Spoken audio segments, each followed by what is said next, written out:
I can't deal with it anyway. Nobody show up Got yourself. on police. Nobody show up yourself. Here, what's that? Don't show up yourself. Don't show up yourself. Hey. Yo. You know better, They Joe. don't want Go on to up have a here. good time in Jamaica. Go on up here. They always try to spoil it. They always try to spoil your time.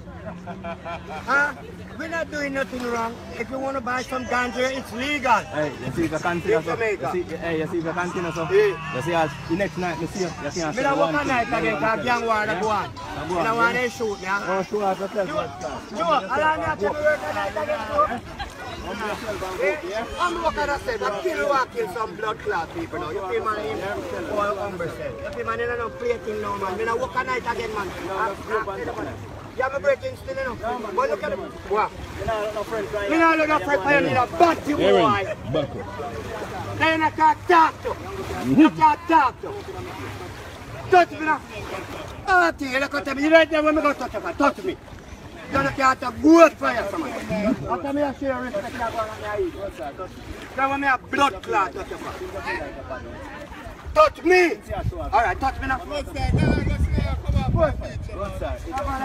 Well, nobody this, man. You say if you feel like you're bad. I mean, I'm not bad blood clot. Me no bad and you bad. I'm not saying I'm bad. Good side, come talking now. Come on, touch. You just spoil with video, man. You just come here, so come up further about touch. No, you can't. You're not friend for you. Let me have your friend for you. You know what you're come on now.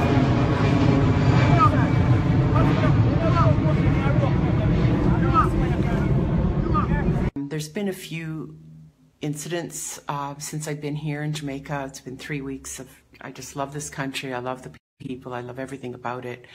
But I just wanted to share with you, all week I was going to the marina to hang out and do my work and really enjoy the restaurant there, which is a beautiful space. It's part of a public marina that's all been refurbished. It's called the Errol Flynn Marina.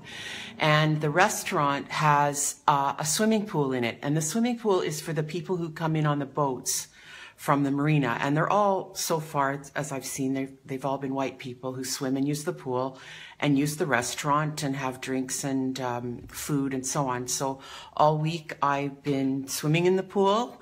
I don't have a boat. No one questioned that, of course, because my skin's white and I fit in. And I wasn't trying to get away with anything. In fact, the manager of the restaurant, who's Cuban, was so cool about everything. He said it was no problem for me to swim there. And I mean, it's just part of the restaurant, kind of, you know.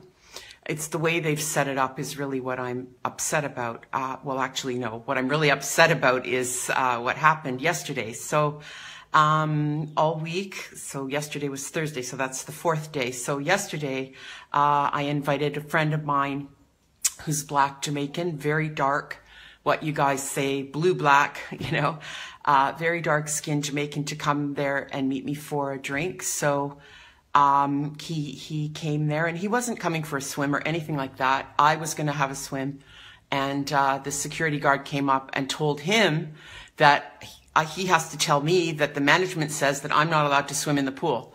So he said, no, you need to tell her that, not me. That's not up to me to do that. So the security guard came and told me that, and I just was like, okay, because I knew that that was the rule, but I observed all week, and I did swim in the pool all week, and there was no problem. So I know that this changed because a Black person was with me in that bar.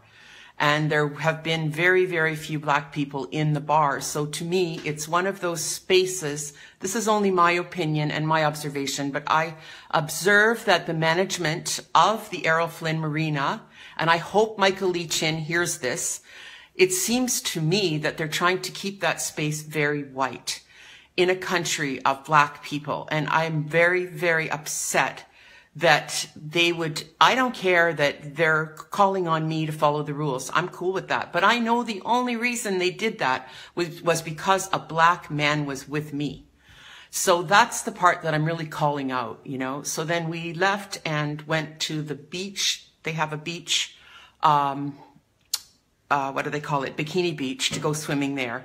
And it was 5 to 5, and the security guard came, a woman, and said, we can't swim there because they're locking the gates. So this is another thing now. This is another issue, but it's like, what are you talking about? How can you lock the beach?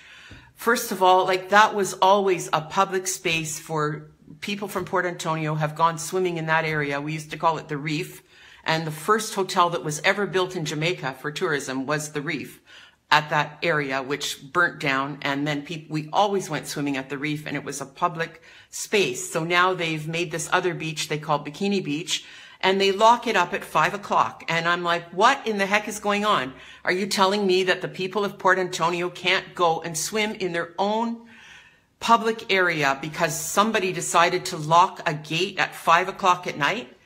That just doesn't make sense to me at all. And you know, the sad thing is that hardly anybody is using that area because of all these rules. And I said to the security, like, this is Jamaica. What kind of rules are these? All these Jamaican rules. I've never heard of these rules before. What are you guys trying to do? I think you're trying to keep the public out of their own spaces. You're trying to keep that marina for the white people that come as tourists. And that is wrong. It's wrong. It's wrong. It's wrong.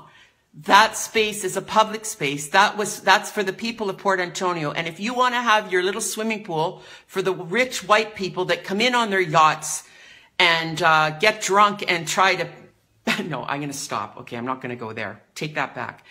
If you want to do that, then build the swimming pool somewhere else. Don't have it in the restaurant that we all want to use. That's the only place in that whole area where you can get changed or do anything where there's a washroom. All the other washrooms they've built and the other public buildings they've built are all totally run down and not being used. And I'm calling out the Jamaica Tourist Board and whoever's running this Errol Flynn Marina to smarten up and get these buildings fixed and start allowing the public to come back in and use their space. That space shouldn't just be for the white people that come in on boats, the rich white tourists that come from all over the world. No, this is for Port Antonio, for the people that live here. So that's it for today. And I'm glad I got that out. And I'd love to hear from you. I know there are other people, especially in mixed race couples who are Jamaican, that experience this. The black partner gets interrogated and stopped and questioned, and you know, the white person just walks right through. We have all the privilege in the world. Nobody ever stops us. Nobody ever says a damn thing to us. So I just feel sick that that's happening in this country. And I really want to call it out, and I want to have a discussion about it. I want to have a conversation. I want to start this conversation to really try to bring awareness. And if any of you are watching and listening and you know who I should be contacting in regards to the Errol Flynn Marina, which I understand Michael Lee Chin did a lot to redevelop that. But as far as I understand, that's still a public space. You know, who I should speak to, or if you know a person of influence, if you want to pass on my video to them so they know what's going on, I would really appreciate it. Okay. Thanks, everyone. Have a good day.